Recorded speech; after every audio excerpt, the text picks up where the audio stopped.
Hello and welcome. Today we're going to take a look at threading. This is going to be a very basic approach to threading, kind of more a MoGraph way where it still looks really good. It's a really nice simplistic approach, one that doesn't take too much energy in Houdini to get going and to get something that looks really beautiful. So just to kind of give an overview of where we're going to go and the different things that we're going to discuss, let's take a look at Houdini. So we're going to start off and we're going to create a nice cloth surface, something that's not just a plain grid, but with a little bit of movement that'll make it look a little bit more pleasing. Then we're going to create some different threads. These are the threads that are going to be copied onto our cloth. Then we're going to use Mops to showcase a nice falloff that we can use to drive our growth simulation. So you can see we get this really nice growth, all based on Mops. So we'll talk quickly about how to install Mops and how to get going with Mops. And then finally, we'll take a look at the cloth and how we can cut the cloth out so that we can reveal the cloth at the same time that our hairs are being grown on. So let's jump into Houdini and let's give it a go. Okay, before we jump into Houdini, let's just talk very quickly about installing motion operators or Mops. Some people have trouble with this. And if you're coming from Cinema 4D, the way that you install things in Houdini can be a little bit confusing. So let's just talk through it very quickly, and I think it'll be very simple. So the first thing you need to do is you need to download the package from GitHub. So we can just download this as a zip. Once this is downloaded, we're going to extract this folder into any folder that you want to choose. So in my case, you can see I have it here in this assets, packages, mops. Now this can be anywhere on your computer. You can choose, this doesn't matter. But what we need to make sure is that we copy this folder path. So here I'm control copying. And then in your documents folder, if you're on Windows, you'll have a documents Houdini 19. You'll have this packages folder. If you don't have this packages, you can just create a folder called packages. And then you want to open this mops.json. And if you don't have this mops.json, it'll be inside your mops folder. So here it is here. So you can just take this file, copy it, and paste it into your packages folder. So now we can open this and we can just paste our reference over here. So you can see that this is now referencing where I've copied this folder to. And that's all we have to do. We can now save, and when we open Houdini, we'll have Mops ready to go. So the way that Mops works is if I create a geo container here and I type Mops, you can see now I have all the Mops nodes that we have. There's also a paid version. That's all these plus nodes, which in this particular tutorial, we won't be using any of those. So we don't need to buy Mops. But if you like Mops and you want to support Henry, I really suggest that you buy Mops Plus. It's a really great toolkit. And I think you'll get your money's worth very easily. But let's start with our project. So here we are in a base scene of Houdini, and I am in Houdini 19.0.531. I just recently updated to not the latest production version because Redshift doesn't support the latest production version just yet. So this is the latest one that Redshift supports. I've also updated Redshift to be Redshift 3.0.66. So to get going, let's start and create a geometry container. And this is going to be our knitting working container. And if you've watched any of my other tutorials, you know that I like to make these yellow. I'll dive inside. And to start off, we're going to start by making a very simple setup that showcases what we're going to be doing. And then we'll slowly iterate and make this setup bigger and bigger. And this is often a way that I like to work. I like to start with very simple scenes, and then I like to build them bigger and bigger and add on them. So we'll kind of do that together today. So I'm going to start with a cloth that maybe 3x4. So we have a little bit more room to work. Something that I like to do to get these subdivisions to stay as quads is to use these parameters inside here. So here I'm going to use 400, and this one I'm going to use 300, which you can see is these two with the hundreds on them. And now I have quads. But this is quite high resolution, so we can multiply this. And instead of doing this manually, I'm just going to very quickly create a float slider. So I went into edit parameter interface. I'm going to drag a float on here, and I can call this res mult. And the range, I just want it to be 0 to 1. Now, if I copy this parameter and I multiply each of these by this same parameter, so paste as relative reference, and now I can just copy this and paste it here. Now, as I slide this, I have a very easy way to get some control over the cloth, which is quite cool. So we can keep it fairly low res for right now. We'll get some base settings, and then we can up-res it as we move forward. So in order to get going and not to spend too much time on the simulation right now, the way that I started was I just kept my grid, but I added an attribute noise. This is a great way to just kind of fake a cloth simulation. So we'll set it to 0 centered. And obviously this is a bit crazy, so we can turn down the amplitude, turn off our grid. And now I'm just going to play a little bit and try and find something that feels a bit more cloth-like. There we go.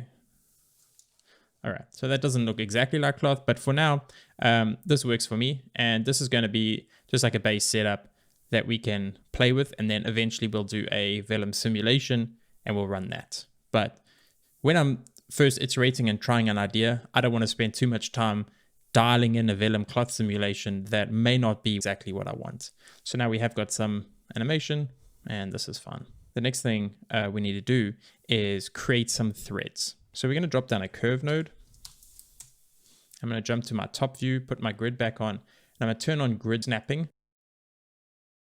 When I go into my curve tool, you'll see now that it's snapping onto these points. So now I can easily draw a curve. I'm going to hit F so I can add a point here. Now I don't have anything specific in mind, but just a thread-like shape. And what I'm going to do now is not draw the whole shape, but rather use a mirror. So now I have a double side. So when I jump back here, now as I edit this, I edit both sides and they're symmetrical.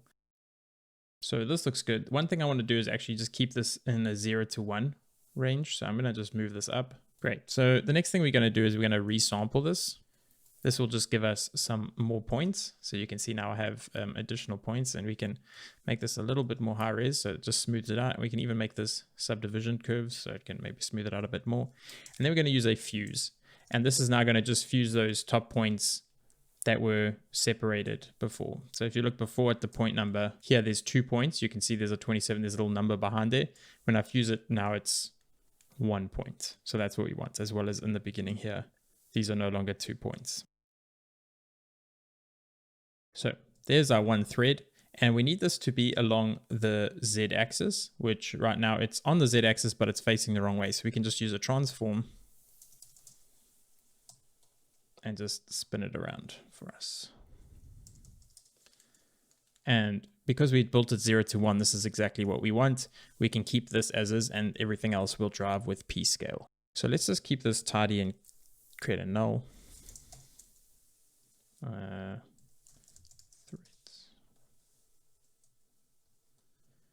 Okay, and here we'll create a null.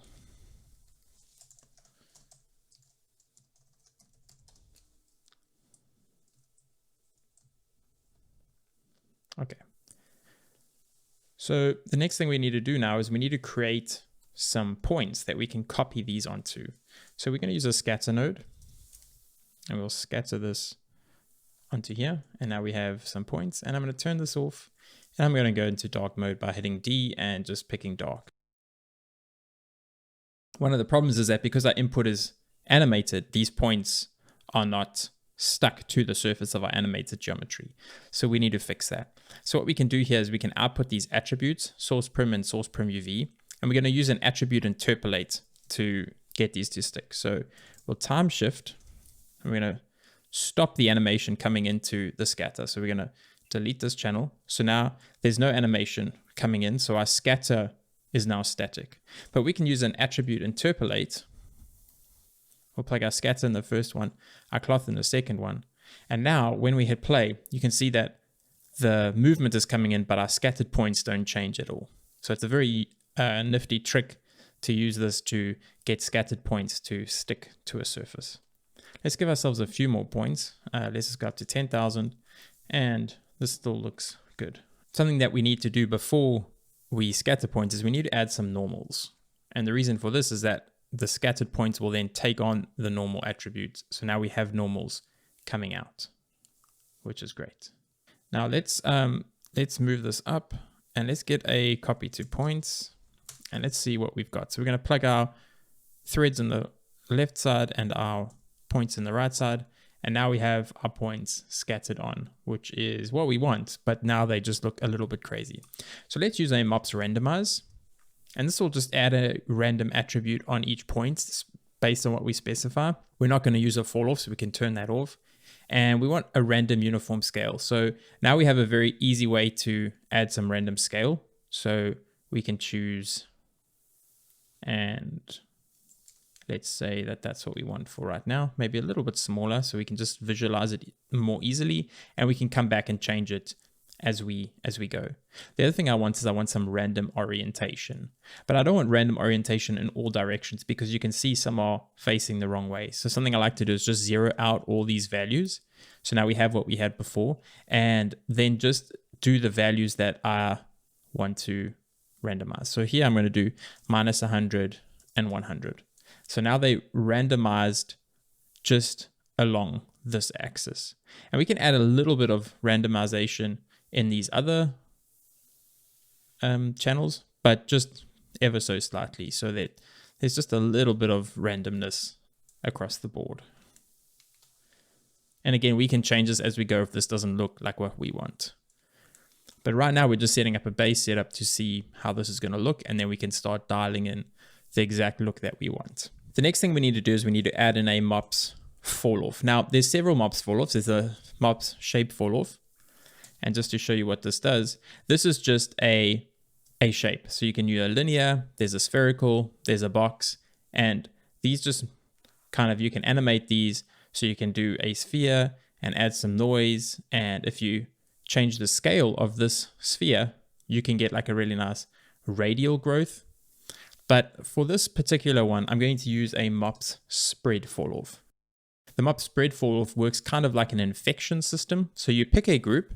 So for now, we'll just pick a point. So I'm picking a single point, and then you use this animate slider, this spread, and you can see we get this really organic spread growth. And again, we can apply some noise and change the noise frequency, the amplitude. And now when we animate it, yeah, we get this, like, you can kind of see it's infecting and growing on really nicely. And obviously, depending on where you pick your start point, you can also get a radial growth from this, and it looks really cool. Something that I like to do is to create a group node, and we're going to call this start, not stat. And we're going to use a bounding box. And let's just move this back a little bit and change this to points. That's why I don't see anything. And we just want to select some points procedurally with this box, like so. And then in this Mops, instead of picking a point, we can use our start group.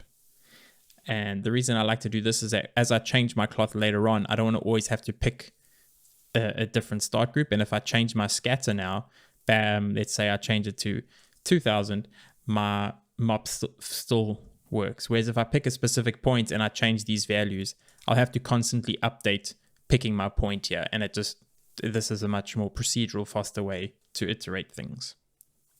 So let's animate this value now. So from 1,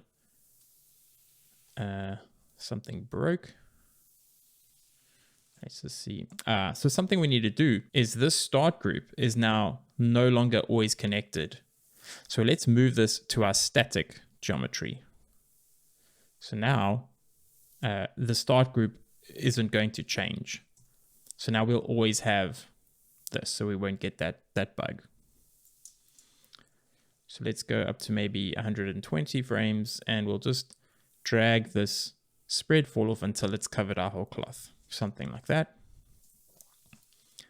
And we can hit play and just have a look at what this looks like. So it's a little bit slow in the start, so I can shift click this value to bring up my animation editor. And I'm just going to speed up the start and give it a nice slow end. So now it comes in, and then it will slow down towards the end and can even be a little bit faster in the start. Yeah, there we go. So the Mops does have a remap falloff here, where we can easily remap things and do cool shapes. But I'm not going to use that. I'm actually going to use a Mops remap falloff. And the reason for this is that I'm going to use this same falloff to blast off our cloth at the same time. And so I want to have more control over this falloff. So I want to keep it as default as possible, and then use these remap falloffs so I can control them separately from one another.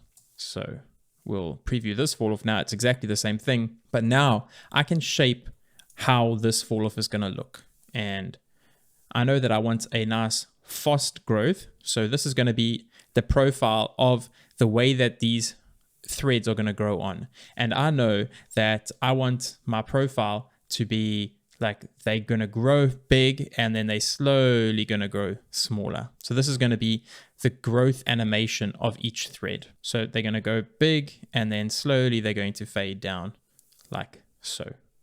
But because I don't want this to be so linear, let's select these and let's choose monotone cubic. So now we have a little bit of a fall off in the front, but mostly these ones are going to be big. And then there's a nice gradual fall off over here.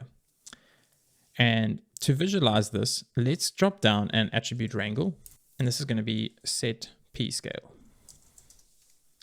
And now we can say f at p scale, which is going to be the value that makes the size of each of these threads. And we're going to say that it's times equal. So it's going to be itself times equal at mops falloff. And the reason that I'm doing times equals is here we set a p scale. So this randomized uniform scale is setting a p scale value on here. So you can see we have p scale over here now. So when I do this, it's just multiplying mops falloff by our already incoming p scale.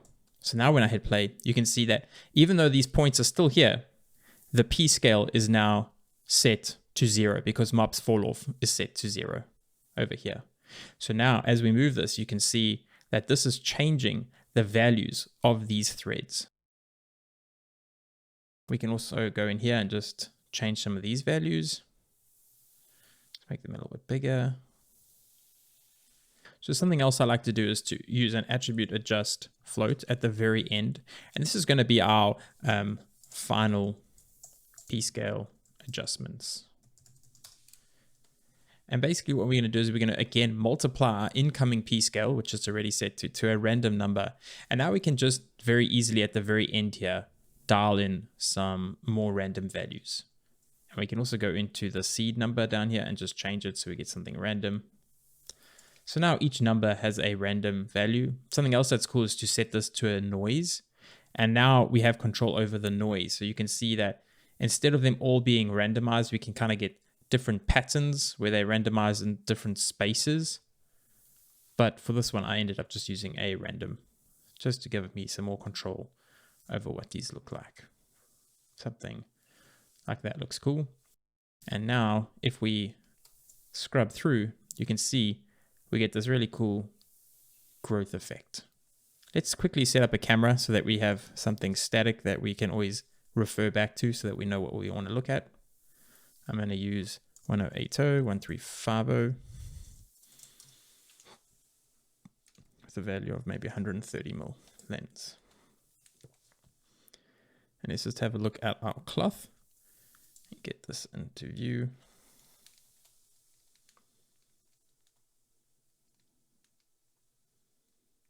All right. And this camera will definitely change once we get our cloth simulation going. We'll get this to look in a cool way. But for now, we can kind of just see, here comes that growth. These threads grow on and they grow off. And that looks cool. But now, obviously, we don't have cloth. So if we merge in our cloth,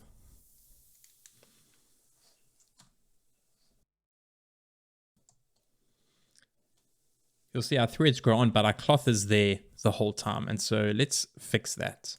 So what we're going to do is we're going to use an attribute transfer. And we want to transfer onto our cloth, and we're going to transfer from our original mops falloff, not our remapped falloff, but our original falloff. And let's just specify that value here, like that. And now we can visualize mops falloff. So now we have this mops falloff value coming through here, and we need this cloth to be a little bit more high res so that as we blast it, it doesn't look too terrible. Okay, so we have this, so we can turn off our visualizer. Now we're going to use another mops remap falloff. And here we can now easily preview this fall off. Now what we want to do with this is we want to blast values that are not in this. So let's drop down a blast and then we can fix our remap fall off to be what we want it to be. So here we can just write at mops fall off. Anything that's bigger than, let's say 0.3, and let's just set it to be a point group, it's going to blast it. And we don't want this, we want the inverse. So we're going to delete it and be something like this. So now as it goes through, it'll blast it.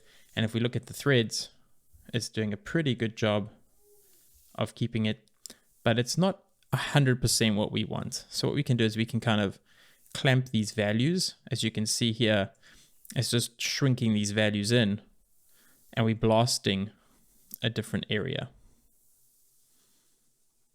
Let's actually flip this around.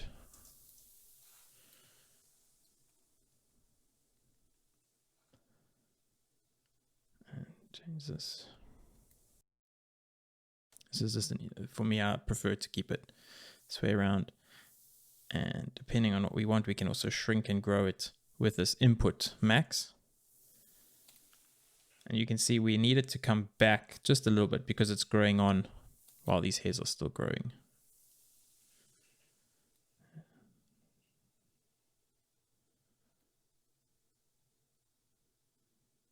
Okay, so let's shrink it to 1.7.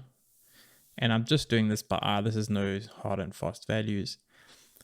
And again, we can adjust this later as we get our final cloth simulation, as we start rendering. If we start seeing the cloth is too visible and the edge is not what we want, we can come back and we can change these remap fall offs. But for right now, if we hit play, you can see the threads come on and then the cloth is being revealed. And it's not amazing yet because some of this needs to be adjusted ever so slightly.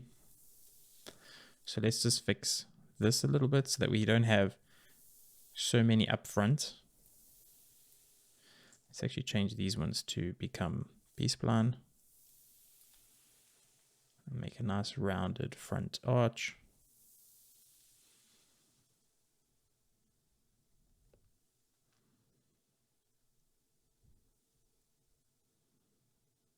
Something else we can do is we can adjust the fall off value inside our mops spread fall off. So you can see this changes a little bit of the fall off itself. So if we have if we visualize this and we move this, you can see it shrinking this value. So as we remap it, this value will, let's visualize here, as we adjust this, it'll change the look as well. Let's just maybe make the noise a bit smaller. Yeah, this looks good. All right, so this is starting to look good. Now we can start iterating and making this look a little bit better. The one thing I know I want to do is, instead of there just being a one thread per point, I want to have multiple threads so that it feels like little clumps of threads. And the easy way we can do this is to just duplicate this curve and move it around. So let's visualize this. And then let's just move this transform. And then let's just scale it. So we can scale it along the Z ever so slightly, and we're going to just merge these so we can see them all together.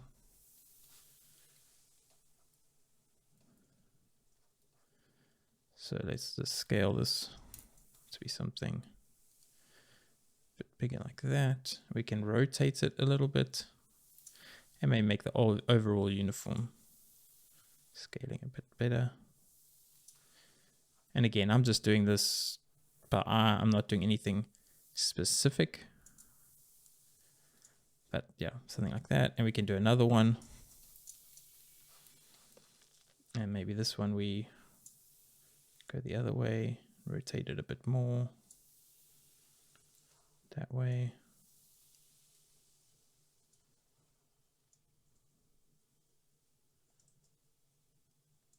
Maybe this one's long, but it's also a bit skinnier.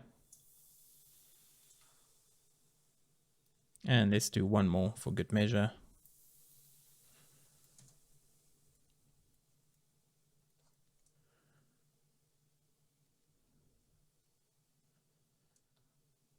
All right, so this looks cool to me. And obviously you can draw custom curves for each one. You could also use a noise to slightly noise these up if you wanted something a little bit different.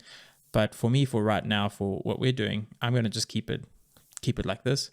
So I have these, and when we copy these onto these points, you'll see now we get these kind of cool little clumps all over the place. And the other thing I know I'm going to do at the very end is I'm going to jump this up to something like 80,000. So you get like a whole bunch of threads, and in these dense areas, it looks very full and very, very cool. Something else I'm going to do right now so I don't forget is I'm going to check this pack an instance, and when we render, we will just render SOP level instances, so it goes much faster. And even for now, instead of it copying all the geometry, now we just have 80,000 packed points in a sense, so it gets a little bit quicker to move around. The viewport still is a little bit sluggish because it still has to show you all the geometry, but for what we're doing, that looks good. So if we jump back into our camera, you can see now, even though before we could see the cloth, now these threads are covering the cloth really nicely and it's looking really good. So now the next thing to do is to create a really nice cloth that we want to put these threads on, because now we just have a noised up grid and this doesn't look amazing. So let's jump back up and let's fix that. So let's jump back up to our grid. We'll jump out of our camera, collapse this so we have a bit more space. The first thing that we can do is we can just get rid of this noise. We'll put it over here and we'll just maybe make it blue so that I know this was like a visualizer node. I generally do that in blue. First thing I want to do is make sure that I create some UVs. So let's do a UV project.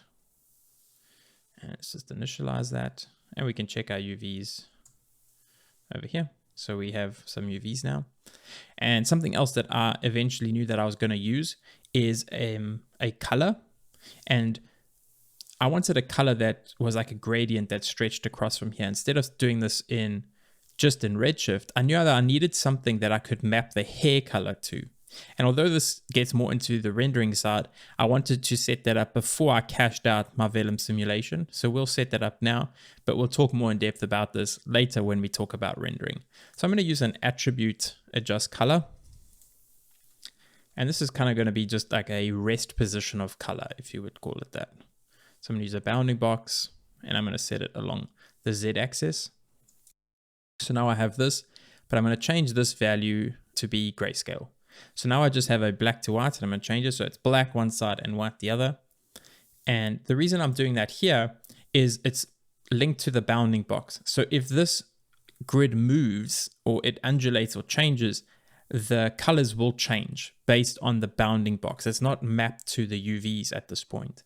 So because this is on static geometry, I can set this like this, and then post simulation, I can use this color gradient to adjust and to make further adjustments, or use this gradient in Redshift to map colors onto my cloth.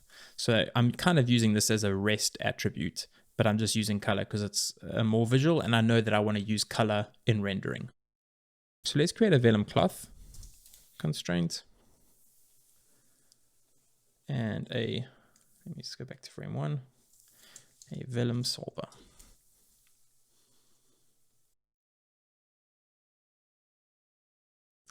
I didn't spend too much time on cloth. I just did something super basic because you don't want something too high detailed or high res, because the threads are the hero object, and the cloth, if it's too wrinkly or something, it doesn't work as well. So we don't have to spend too much time. So I'm just going to drop this down to 1000, just gives it a little bit more room to move around. And I'm just going to give this a little bit more bend stiffness. I'm going to jump in and just turn off gravity. And for this one, I'm going to leave it at 1 substep. First thing I'm going to use is some pop wind. And let's just give it a little bit of pop wind, maybe 0.4, and let's hit play.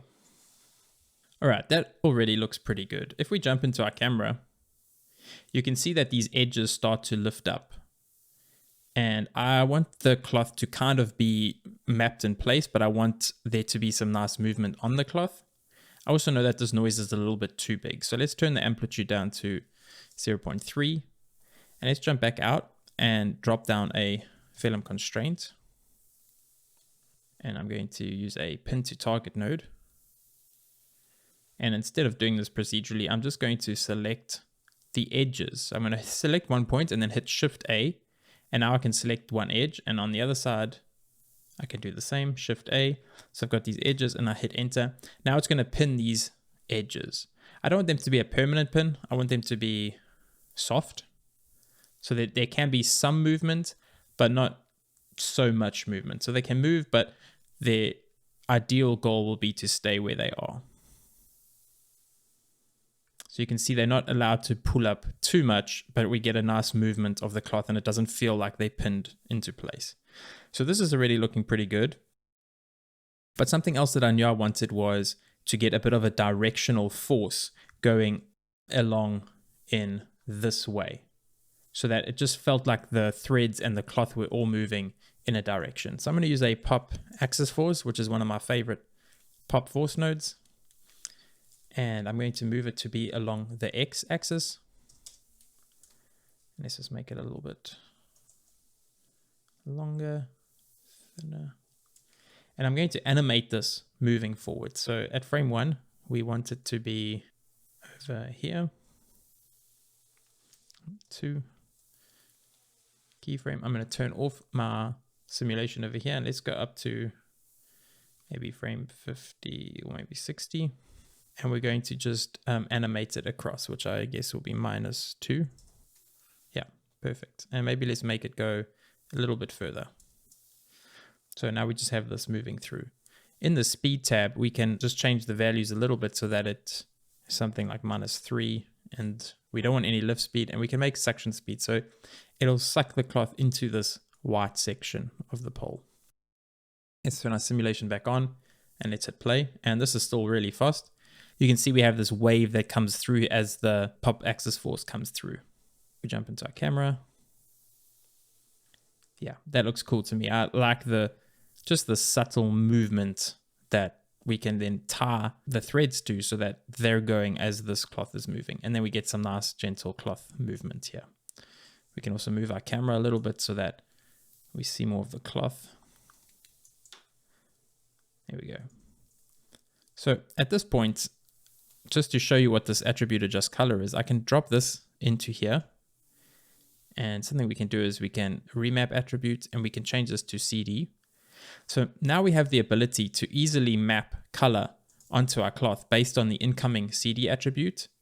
Whereas if we didn't have this attribute here, we wouldn't have a CD attribute to tie this ramp to. So it won't be able to tie it to anything. But now we have it mapped, and because this is a static value, even though our cloth is moving, this ramp will stay put and it will stay at exactly the same position that we need it to be. So this is a great way to kind of get ramps to stick to our cloth. And we'll use this later in the rendering section. So I'll just leave that over there. And we can now drop down our file cache and cache out our simulation. All right, so we have our cached out cloth simulation, and I just simmed up to frame 150, which I think is enough for what we're going to do here. And this looks pretty good as a kind of a base cloth simulation. If the movement is too fast, you can also use a retime node or try other different things. But for what we're doing now, I like this. This works. And we can jump down to the bottom and just visualize what the whole setup looks like. And it does get a little bit slow. So it may be worth just kind of running a quick flipbook and seeing what everything looks like. Let's do a quick flipbook. Okay, so I noticed a problem straight away before we even get too far into our flipbook. If we have a look at when our cloth is coming in over here, we don't see any of our threads. And this is because Vellum creates its own attributes and we don't want this. So we can just drop down a clean node. And let's just clean off all these attributes we don't want. But we know that we want to keep our UVs. So we use this caret and UV. And we also want to keep our CD attribute that we're going to reuse later. So now when we jump down here, we have our threads back at the right scale. So now we can run our flipbook.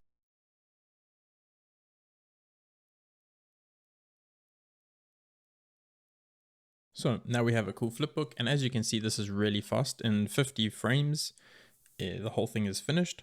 So we can slow this down and get this to look a little bit more pleasing to us. That maybe it takes 100 frames or 120 frames. So if we jump into our Mops Falloff and visualize this, let's just have a look at what this is doing. And let's give ourselves a few less points so it's a bit easier to see. So as you can see, the fall off by frame 50 is already nearly finished. And that's because we animated this with a very strong start. So we can just bring this down maybe a little bit. And let's just check this final value. This can maybe go up a little bit, just so that the whole thing is completely white.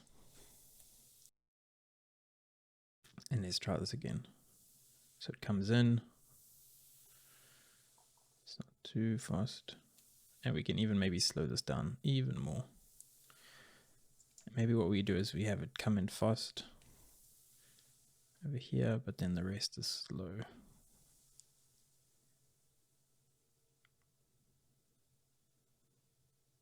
That's cool. And something else I want to do is just move my camera so I don't get this corner in. Maybe something like that's a bit better. So now, as you can see, as this cloth is bumping up, the threads start coming in. I like that. And then they zoom through. So let's again just visualize this and do a quick flipbook. All right, so still quite fast. And now the Mops Falloff is a little bit jumpy.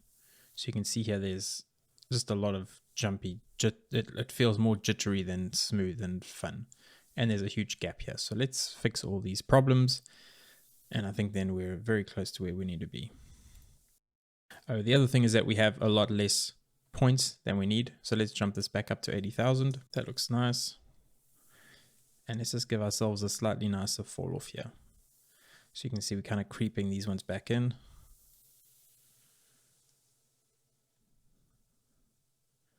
With a nice front growth.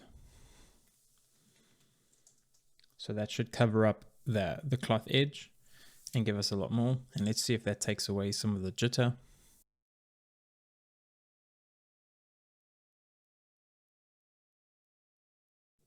All right, so I've done about 100 frames and this is starting to look really nice. Maybe we want it to be a little bit slower, especially at the start here, because it kind of just jumps in really quickly. So we can maybe slow this down a little bit and then it can go a little bit faster then, so it doesn't need so much ease out. But otherwise, I think this is pretty much where I got to, and this is a good space to render. So let's slow it down a little bit and we'll call that good for the base setup. To slow it down, I'm just going to drag this to 144. So it takes a little bit longer, and in the animation editor, instead of it being such a curve like this, we can slow this down a little bit and like this. So it's a little bit more linear in some senses. So I think this should be good. Let's do one final flipbook and see what we got. Okay, so we've now flipbooked 150 frames. And it's slowed down quite a lot, and I really like the movement. It's looking really nice. And of course, when we start rendering, if there are certain things that are not matching up, this is all still fully live. We can kind of go in and remap the fall-offs, and we can change some parameters as we see fit, and maybe we'll still do that when we start rendering. But as a base setup, this looks really good. Of course, just to highlight, we can come in and we can change the mop spread fall-off, the space that it starts. We can start in the middle and do a radial out. We can also use different mops fall-offs. We could use the shape fall-off and do a linear growth, a spherical growth, a box shape, change the remap fall-off to get more threads or less threads. And it's all a really nice procedural system where we can very easily change things. So there's a lot of room to play and change things.